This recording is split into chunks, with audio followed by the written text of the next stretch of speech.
Hello my dear champions, कैसे हैं सभी लोग। सीए फाउंडेशन मई 2025 का डेट शीट तो आ चुका है काफी दिनों पहले, और अब से अगर गिनने जाएं तो लगभग 100 डेज हमारे पास बचे हुए हैं। इस वीडियो में मैं आपको situation based strategy for last 100 days बताने वाला हूं, specific to the subject quantitative aptitude. आप में से काफी सारे बच्चे क्वांटिटेटिव एप्टीट्यूड के नाम से डरते हैं, but don't worry guys, CA foundation May 2025 में क्वांटिटेटिव एप्टीट्यूड हम लोग निकाल कर रहेंगे, चाहे कुछ भी हो जाए। तो सभी बच्चे जो भी सीए फाउंडेशन में 25 एग्जामिनेशन दे रहे हैं, उनकी अभी कोई भी सिचुएशन है, कितनी भी बेहतर सिचुएशन हो, कितनी भी खराब सिचुएशन हो, सभी को ये वीडियो पूरा का पूरा देखना है। आपको अपनी सिचुएशन बहुत अच्छे से समझ के उसके हिसाब से स्ट्रेटजी बनानी है। ये वीडियो थोड़ा लंबा होगा तो आप अपने स्वाद अनुसार 1.5x या 2x में भी इसे देख सकते हैं। तो चलिए शुरू करते हैं फटाफट इस सेशन को। सबसे पहले very very happy Republic Day everyone. So जिस दिन मैं ये वीडियो बना रहा हूं, आज 26 जनवरी की डेट है, बट अब 100 डेज का कैलकुलेशन मैंने कैसे किया। टाइम टेबल में हमारे पास 15 ऑफ मई से सीए फाउंडेशन के एग्जामिनेशन शुरू हो रहे हैं। तो मैंने स्टार्ट डेट लिए 1 ऑफ फेब में। ये मान के चल रहा हूं कि कुछ बच्चे इस वीडियो को बाद में देखेंगे, 27 को देखेंगे, 28 को देखेंगे। तो लेट अस अज्यूम कि 1 ऑफ फेब से अगर हम शुरू करते हैं डेज को काउंट करना, और 10th ऑफ मई मैंने लास्ट डेट ली है, क्योंकि 12, 13 और 14 ये 3 दिन आप डेडिकेटेडली अकाउंट्स ही पढ़ोगे, तो वो क्वांटिटेटिव एप्टीट्यूड को आप दे नहीं सकते। तो बचे हुए जो 1 फेब से लेके 10th मई है, सर टोटल हमारे पास हो रहे हैं 100 डेज। फेब के 28 डेज, मार्च के 31, अप्रैल के 30 और मई के 11। तो चलिए इस 100 डेज में क्या कैसे क्यों करना चाहिए समझते हैं। तो सबसे पहले मैं सभी को बता दूं, ये पूरा वीडियो आप देखोगे ना तो कौन कौन से एजेंडाज आपके कवर होंगे। सबसे पहले मैं आपकी सिचुएशन चेक कराने वाला हूं। दूसरे नंबर पर कुछ जनरल टिप्स दूंगा। व्हेन आई से जनरल, तो सिचुएशन कोई भी हो, ये टिप्स सबके लिए फायदेमंद है। उसके बाद हम चैप्टर्स का एबीसी एनालिसिस देखेंगे, वो भी अपडेटेड वाला, जेन 25 के एग्जाम होने के बाद वाला। उसके बाद स्पेसिफिक स्ट्रेटजी में बताऊंगा बेस्ड ऑन योर सिचुएशन। आपकी सिचुएशन के हिसाब से आपको क्या स्ट्रेटजी फॉलो करनी चाहिए, क्या प्लानर आपका होना चाहिए। और लास्ट में मेरे जितने भी फ्री रिवीजन वीडियोस और उसके नोट्स हैं, कौन कौन सी चीजें हैं, किसका क्या यूज है और कौन सी चीज कहां मिलेगी, ये सारी इंफॉर्मेशन आपको देने वाला। आइए शुरू करते हैं, लेट्स स्टार्ट। सबसे पहले सभी बच्चे सिचुएशन को चेक करें और अपने आप को इवैल्यूएट करें और बताएं कि आप किस सिचुएशन में हैं। कैटेगरी पी, जिसको मैंने एडजेक्टिव दिया है प्रोएक्टिव, ये वो बच्चे हैं जिन्होंने अपनी क्लास या तो खत्म कर ली है या थोड़ी बहुत बची है। एट मैक्स अगर मैं बोलूं तो 15 ऑफ फेब तक ये बच्चे अपनी क्लासेस खत्म कर लेंगे। इससे पहले भी करते हैं तो उतना एडवांटेज है, बट 15 फेब तक अगर आप क्लास खत्म कर सकने योग्य हो तो आप एकदम फेवरेबल पोजीशन में हो। Category P. कैटेगरी क्यू में आता हूं, क्विक। ये बच्चे प्रोएक्टिव तो नहीं, लेकिन ये बच्चे भी क्विक हैं और ज्यादा लेट नहीं, बट 15 ऑफ मार्च तक ये भी एनी हाउ अपनी क्लासेस खत्म कर देंगे। ओके, उससे पहले भी कर सकते हैं, लेट्स से 25 फेब या Feb and, but maximum 15 of March तक अगर आप खत्म कर पा रहे हो ना, तो आप इस कैटेगरी में हो। उस हिसाब से स्ट्रेटजी को सुनना। थर्ड कैटेगरी में हमारे पास वो बच्चे आते हैं जिन्होंने जेन 25 का एग्जामिनेशन दे दिया, उनको पता है कि सर वो नहीं निकलने वाले हैं क्वांटिटेटिव एप्टीट्यूड, पहले से उनको क्लियर है, या फिर शायद वो क्यूए में तो क्लियर हैं, उनको पता है, लेकिन किसी और सब्जेक्ट की वजह से वो फिर से अटेम्प्ट देने वाले हैं क्यूए का।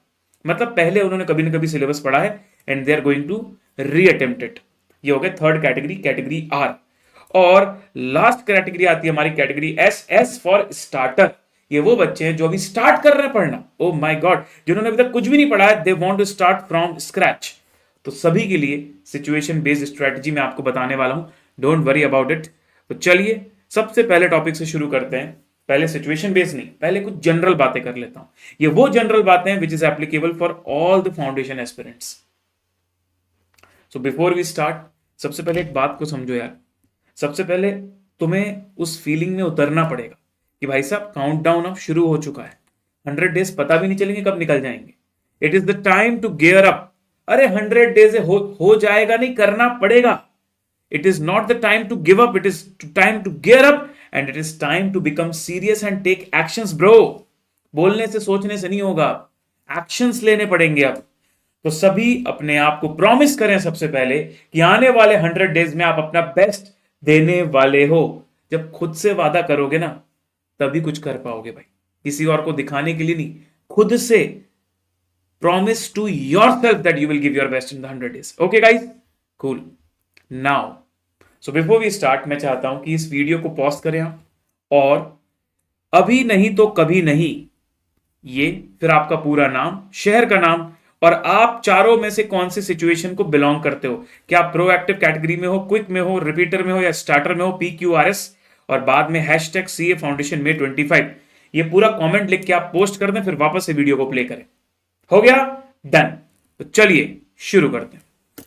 एक बात बताओ यार, एग्जाम का दिन आता है, ठीक है, तुम एग्जाम हॉल में हो और तुम्हारी हालत एकदम टाइट है, तुम बोल रहे भगवान बचा ले, you are very nervous, you are thinking कि काश यार पढ़ लिया होता यार, 100 डेज पहले काश सीरियस हो गया होता यार।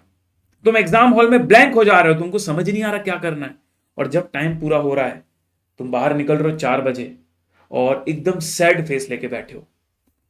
Anybody here who wants this situation? नहीं चाहते ना ये सिचुएशन। कौन सी सिचुएशन चाहते हो तुम? उस सिचुएशन को विजुअलाइज करो जो तुम वाकई में चाहते हो। सर हम चाहते हैं कि हम एग्जाम हॉल में बैठे रहें, फुल तैयारी के साथ जाएं, एकदम ग्रेटफुलनेस की फीलिंग, एक ब्लेस्ड फीलिंग के साथ अपना पेपर करना शुरू करें। You are fully confident and you are just waiting कि मैं अपना बेस्ट देने वाला हूं। You gave your best in the 2 hours और तुमने मैक्सिमम क्वेश्चंस अटेम्प्ट किए, और फिर तुम एग्जाम हॉल से बाहर आते हो एक बिग स्माइल के साथ। तो दोनों में फर्क देखो भाई, दोनों में फर्क देखो। अब तुम डिसाइड करो तुम्हें क्या करना है। अगर तुम इस सिचुएशन में रहना चाहते हो तो मैं जो भी बोल रहा हूं बिल्कुल मत मानो, लेकिन अगर तुम इस सिचुएशन में आना चाहते हो, जो कि डेफिनेटली तुम आना चाहोगे, so please follow the instructions very carefully. Okay everyone? Yes sir. Sir what is needed to crack QA? Quantitative aptitude जैसे पेपर को क्रैक करने के लिए क्या जरूरी है?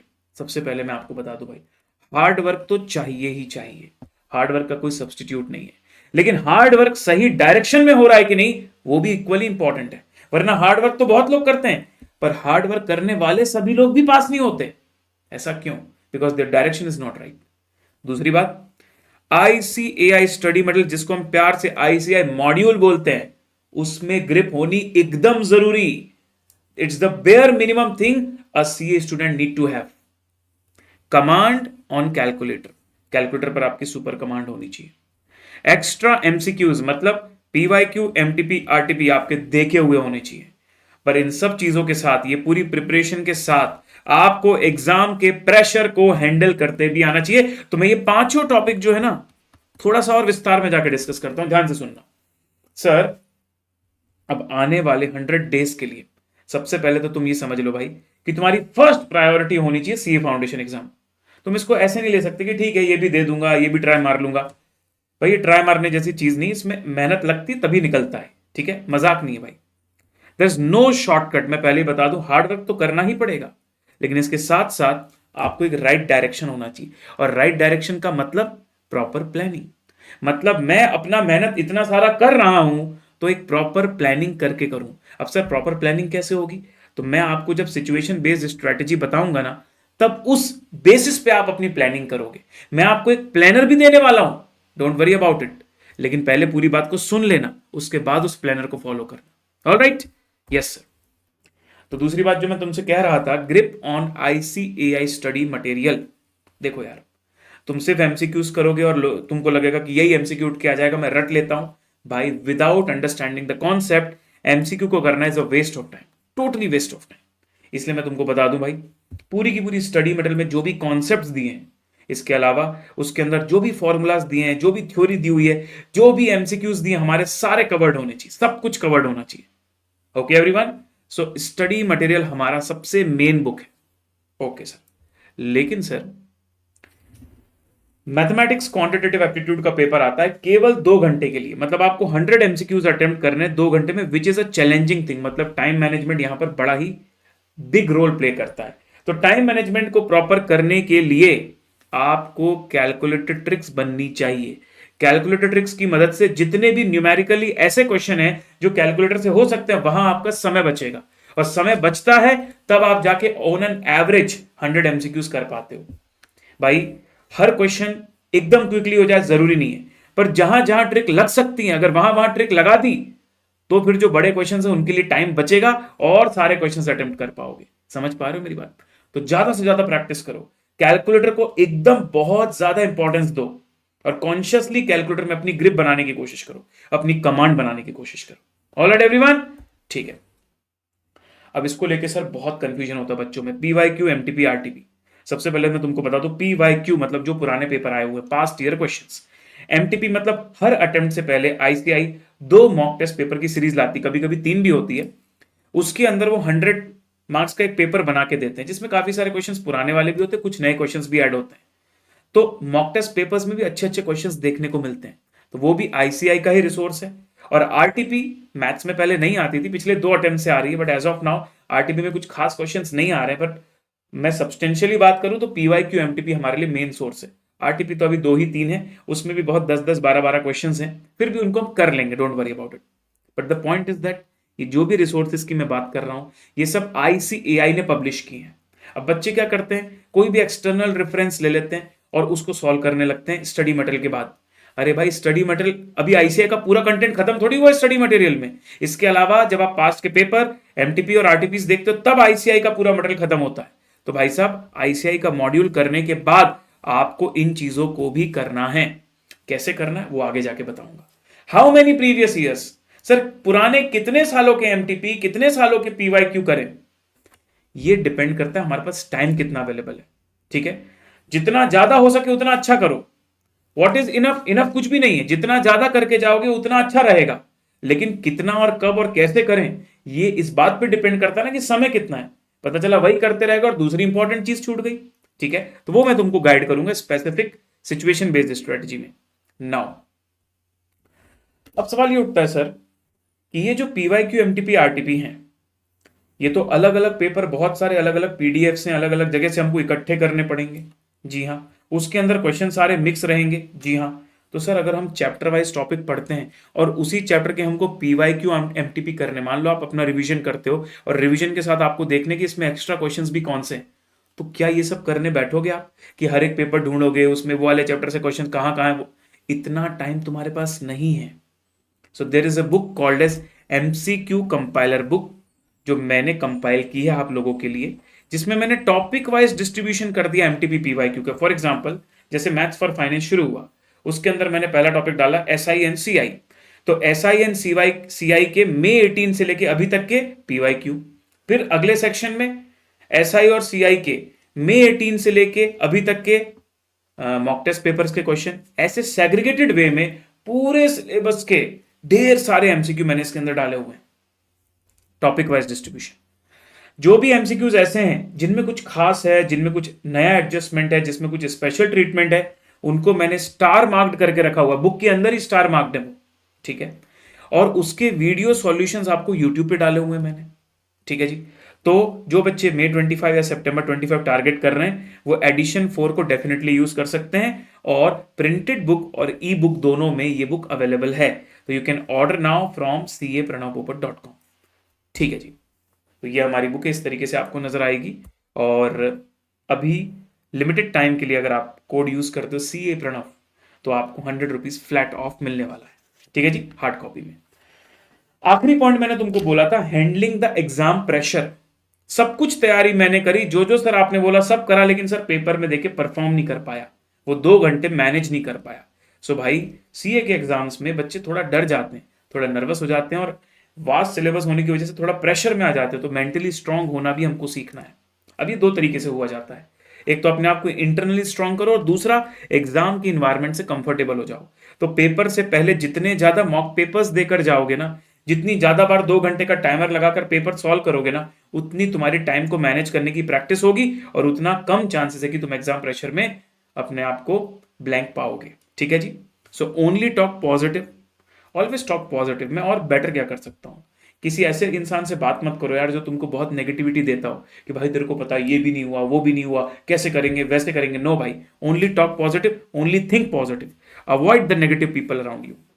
इसके अलावा मैं खुद एज ए स्टूडेंट ये सब चीज़ों का यूज़ करता था, मेडिटेशन एंड योगा। कुछ नहीं तो भाई थोड़ी बहुत वॉक कर लो, थोड़ी बहुत एक्सरसाइज कर लो। अगर आप फिजिकली एक्टिविटीज करते रहोगे ना, तो आपका मेंटल सैचुरेशन नहीं आएगा, और सैचुरेशन नहीं आएगा ना तो सही से काम करेगा। तो ऐसे एकदम पागल नहीं हो जाना पढ़ने में। ऑब्वियसली हम अपना पूरा एफर्ट लगाने वाले हैं मेहनत में, लेकिन सर थोड़ा बैलेंस्ड अप्रोच से चलेंगे, हेल्थ का भी ध्यान रखेंगे, मेंटल मैनेजमेंट भी करते हुए चलेंगे। ऑलराइट एवरीवन, तो इस बात को भी आपको कॉन्शियसली दिमाग में रखना है कि सिर्फ प्रिपरेशन सफिशिएंट नहीं है, परफॉर्मेंस के दिन के लिए भी अपने आप को तैयार करना है। ऑलराइट सर, थोड़ी काम की बात बता दो। बिल्कुल भाई, आ जाता हूं, आओ। जब ये प्रायोरिटी डिसाइड करी जाती है कि हमारे पास अगर टाइम कम है, जैसे स्टार्टर कैटेगरी वाले बच्चे, उनके लिए तो बहुत इंपॉर्टेंट है ये चीज कि सर कौन कौन से चैप्टर ऐसे हैं जो ज्यादा रेलेवेंस रखते हैं, जो ज्यादा वेटेज के आते हैं, क्या हम उनको पहले कर लें? चलो भाई मैं बता देता हूं, updated ABC analysis of the chapters, here we go. Category A chapters में तुम्हारे पास ये चैप्टर्स आते हैं जो 53 नंबर का कवर कर रहे हैं। ये मैंने पिछले 6 अटेम्प्ट इंक्लूडिंग जेन 25 के नंबर के हिसाब से एवरेज निकाला हुआ है। तो maths for finance, central tendency and dispersion, statistical description of data और एलआर के चारों चैप्टर, अगर तुम इसको मिला देते हो तो 53 marks. Yes, this is category A. Category B की बात करूं तो सर चैप्टर नंबर 1, 2, 3, 4, 17 और 18, ये 23 मार्क्स का कवर कर, ठीक है। इसके अलावा अगर मैं बात करूं कैटेगरी सी, जो कवर तो करते हैं 19 मार्क्स, लेकिन उनमें एफर्ट ज्यादा लगता है, इसलिए मैंने उनकी प्रायोरिटी थोड़ी लास्ट में रखी हुई है, ठीक है। और इनको भी करने का एक स्मार्ट तरीका हमारे पास है, जो कि मैं स्टार्टर वाली कैटेगरी को बताऊंगा। और बाकी जिनका भाई टाइम से सब चल रहा है उनको तो सब कुछ अच्छे से करना है। कैटेगरी डी में मैंने उस चैप्टर को रखा है calculus, differentiation and integration, special chapter हमारा। ये चैप्टर वही व्यक्ति करे जो मैथ्स बैकग्राउंड से और जिसने क्लास 11th और 12th में कैलकुलस पढ़ा हुआ है। अननेसेसरी एक चैप्टर की वजह से इतना लोड मत लो कि 95 नंबर का इतना अच्छा पोर्शन तुम्हारा उसमें से कुछ छूट जाए, ठीक है। सो ये आप अपने तरीके से कर सकते हैं। सिर्फ वो बच्चे जिन्होंने पहले 11th 12th में इसको किया हुआ है, जिनके लिए नया है ये बिल्कुल भी ट्राई ना करें आप।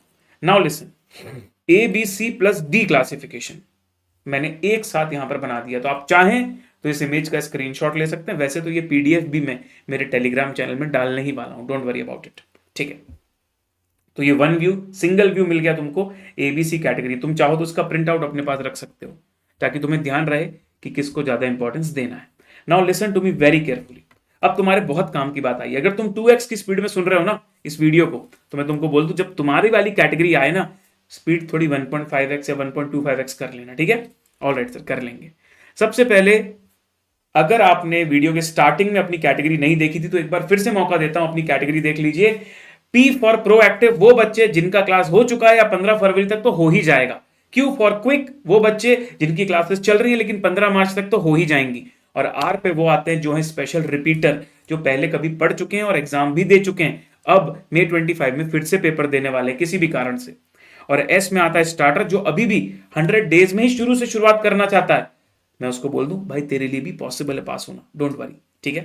तो या जो लोग स्क्रैच से शुरू कर रहे हैं वो लास्ट कैटेगरी में आ रहा है। तो अपनी कैटेगरी के हिसाब से अब ध्यान से पूरे प्लान को सुनना, ठीक है। मैं माइंडसेट समझा रहा हूं। सर 15 फरवरी तक कुछ भी हो जाए ना, तू अगर इस कैटेगरी में अपने आप को रखता है ना तो 15 फरवरी तक क्लास खत्म कर दे, बीच में कोई भी रोड़ा नहीं आना चाहिए, ठीक है। और सुनो भाई, एक सफिशिएंटली अच्छे टाइम के पहले तुम क्लास खत्म करो। रिवीजन का एक इनफ टाइम तुम्हारे पास है, बहुत डेप्थ में रिवीजन कर सकते हो।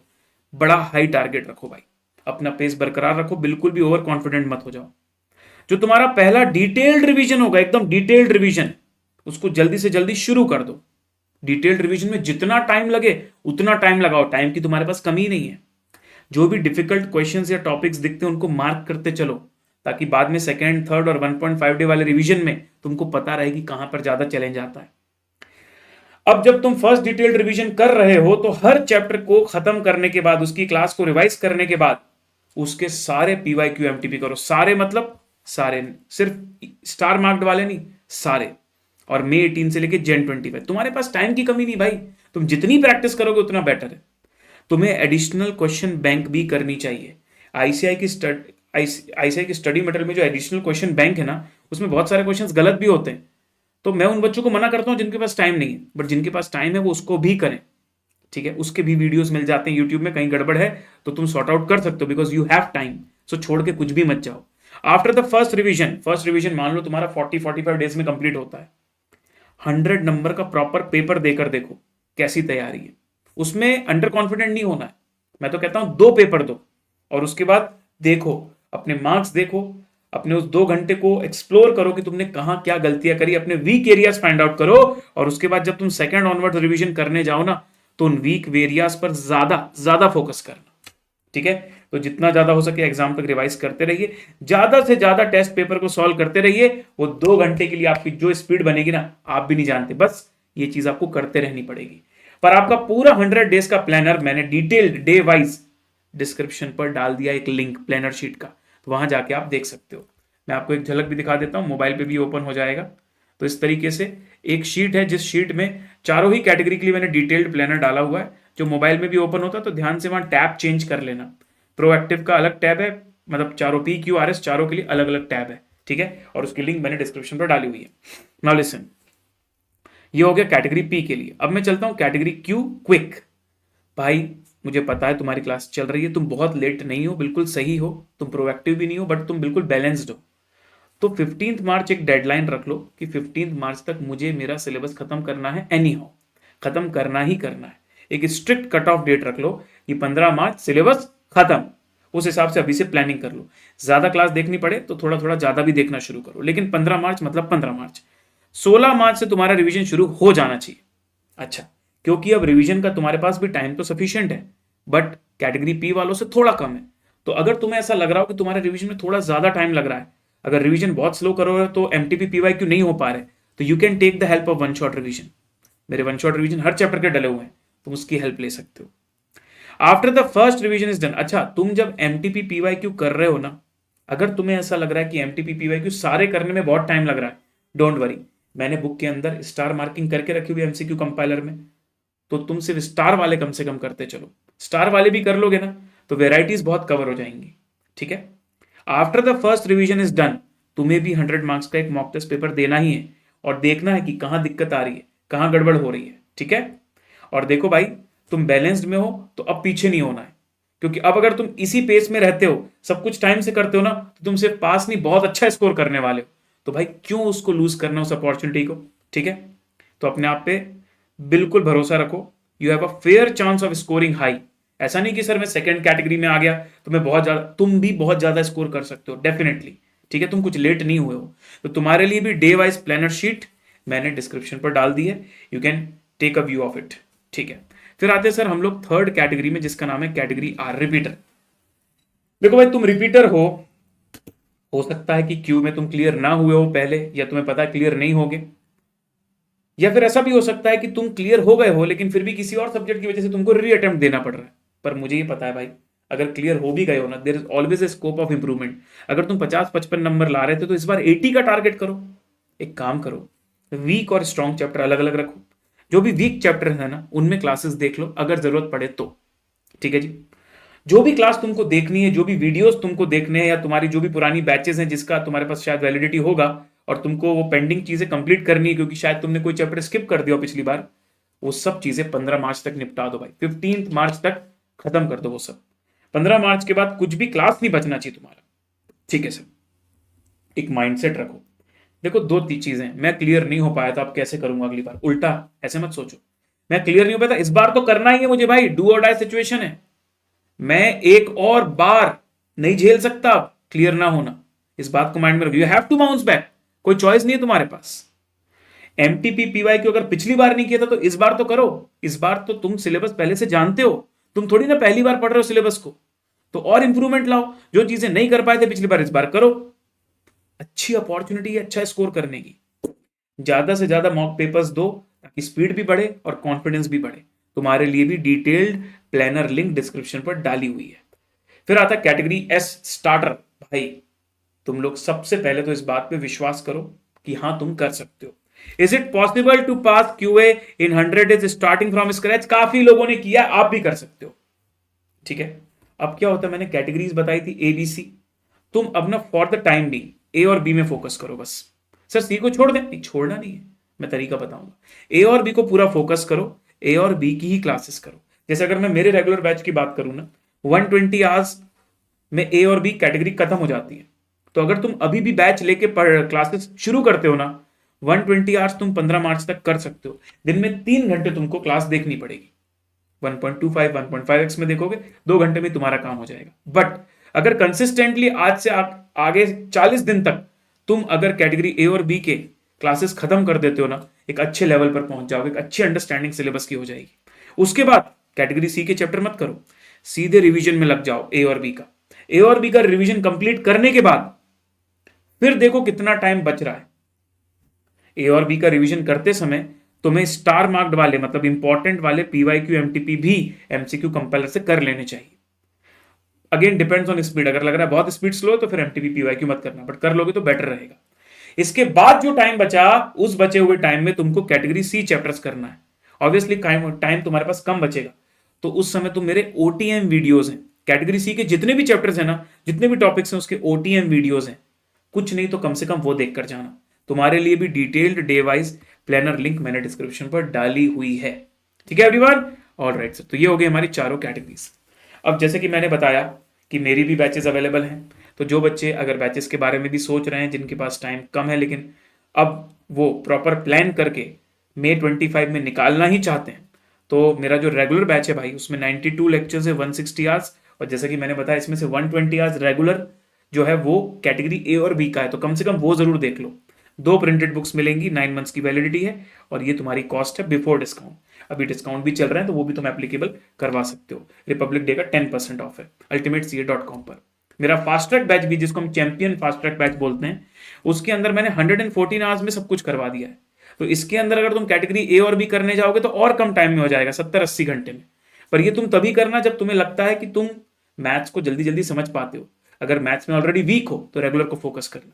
यहाँ 3499 में तुम्हें 9 मंथ्स की वैलिडिटी मिलेगी और 2 बुक्स भी इसके अंदर मिलनी है।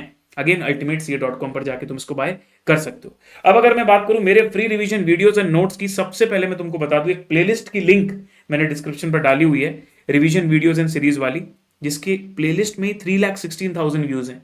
इसके अंदर सारे वन शॉट रिवीजन का मतलब होता है हर चैप्टर का डिटेल में रिवीजन, जिसमें कॉन्सेप्ट, स्टडी मटेरियल के एमसीक्यूज, इसके अलावा कुछ और एमसीक्यूज मैंने करवाए हुए हैं। फिर ओटीएम सीरीज, ये उन चैप्टर्स के लिए हैं जिन चैप्टर से बच्चे डरते हैं, कैटेगरी सी वाले चैप्टर, तो अलग तरीके से इन चैप्टर्स को ऐसे पढ़ाया है कि उन चैप्टर्स में से जो इजी क्वेश्चंस आते हैं वो बच्चों को बन जाए, और कम टाइम में जो बच्चे इन चैप्टर को छोड़ के जा रहे हैं, छोड़ के ना जाए, कम से कम ओटीएम कर ले। ओटीएम का मतलब होता है ओनली दिस मच, तो कुछ मत करो, कम से कम ओटीएम कर लो उन चैप्टर्स का। ठीक है। नाउ अलग से बच्चे थ्योरी में ध्यान नहीं देते, वो फॉर्मूले क्वेश्चन करके थ्योरी को इग्नोर कर देते हैं। तो थ्योरी के लिए डेडिकेटेड सेशंस मैंने बनाए हुए 2, एक सेशन में पूरी थ्योरी रिवाइज करवाई, दूसरे सेशन में थ्योरी के एमसीक्यूज करवाए। ये भी 2 सेशन जरूर देख लेना, 1.5 घंटे के हैं बस। ठीक है जी, that's all from my side guys. अगर आप इसके पहले कमेंट करना भूल गए थे तो वीडियो के एंड होने के बाद जरूर कमेंट कर देना, अभी नहीं तो कभी नहीं। इसमें अपना पूरा नाम, शहर का नाम और तुम्हारी कौन सी सिचुएशन है, #CA फाउंडेशन May 25। अब जो भी मैंने प्लानर शीट दी है, जो भी मैंने बातें बताई हैं, कहीं भी कोई कंफ्यूजन है तो 2 चीजें, या तो तुम इस वीडियो के कमेंट में भी डाउट पूछ सकते हो, या फिर कोई ऐसी चीजें तुम मुझसे इंडिविजुअली पूछना चाहते हो तो यहां पर मेरा टेलीग्राम का नंबर विजिबल है, उस नंबर पर डीएम कर सकते हो। As soon as I get the time I will reply to that. Alright guys, perfect sir. तो यहीं पर सेशन को एंड करते हैं। थैंक यू सो मच, जय Hind, happy Republic day again, और मिलते हैं बहुत ही जल्द डिफरेंट वीडियोस में। सी यू।